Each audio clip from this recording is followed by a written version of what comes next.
Welcome back to 6 Minutes. Glad you're here with us today.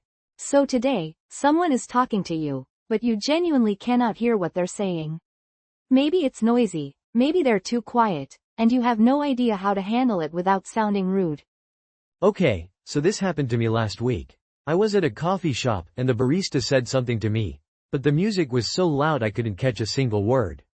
And I just stood there and said, "What?" Just, what? That's it? Yeah, just what? And she looked at me like I was being rude. Her face changed immediately. She repeated it, but louder and slower, like I was a child. Okay, I mean, what is technically correct, right? But it sounds so blunt. Especially with a stranger. It's like you're annoyed at them for speaking. Exactly. And I wasn't annoyed at all. I just couldn't hear. But the word what, on its own, with no softening around it, it can sound impatient or even aggressive. So what should you have said instead? The easiest fix is just, sorry? With a rising tone, like a question, sorry? It immediately tells the other person, hey, I didn't catch that. Can you say it again? And I'm not being rude about it. Right, because sorry on its own already softens everything. You're not actually apologizing. You're just signaling that you need them to repeat.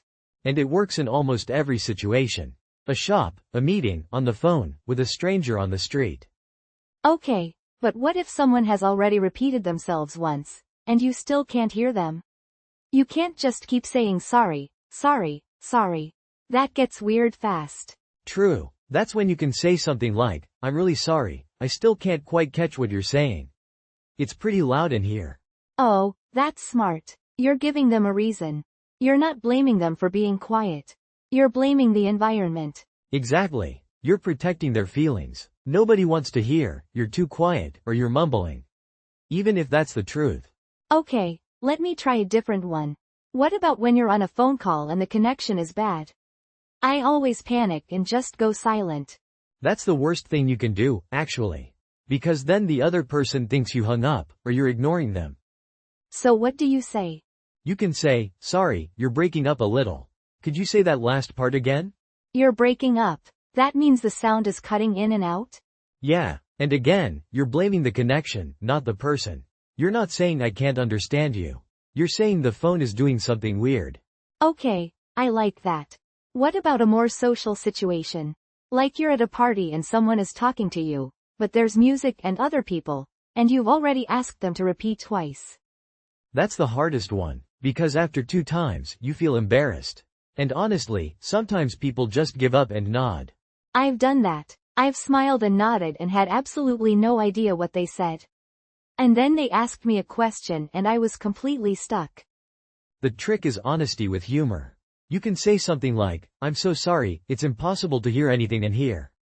Can we move over there? Or even, I promise I'm listening, my ears are just failing me right now.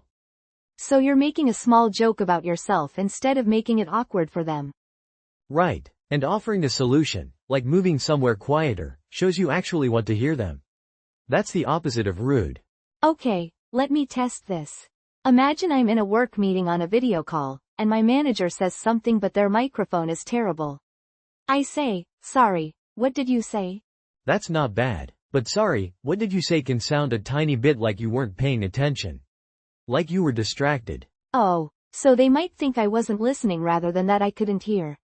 Yeah, a better version for a work call would be, sorry, I think your audio cut out for a second.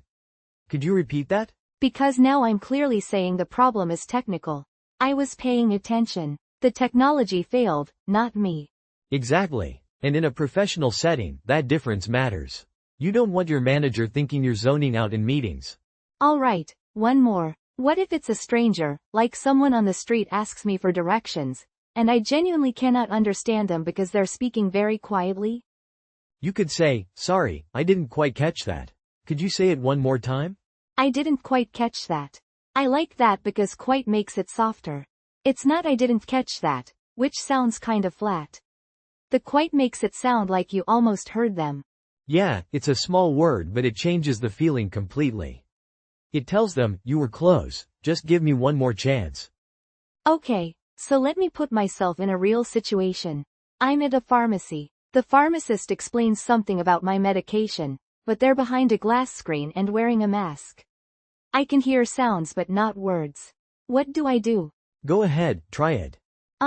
Sorry, I'm having trouble hearing through the screen. Would you mind speaking up a little?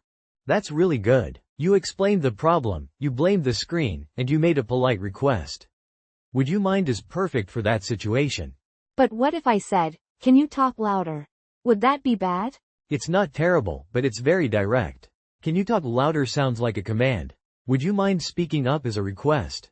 With someone you don't know, especially someone helping you, the softer version keeps things friendly. Right. Because they're doing me a favor by explaining.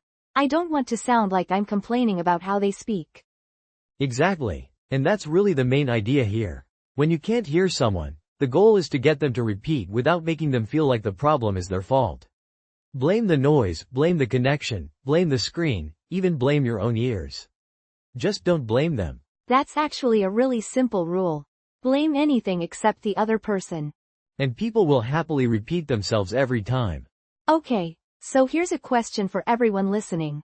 When you can't hear someone, what do you usually say? Do you panic and go silent? Do you just say what? Or do you have a go-to phrase that always works? Tell us in the comments.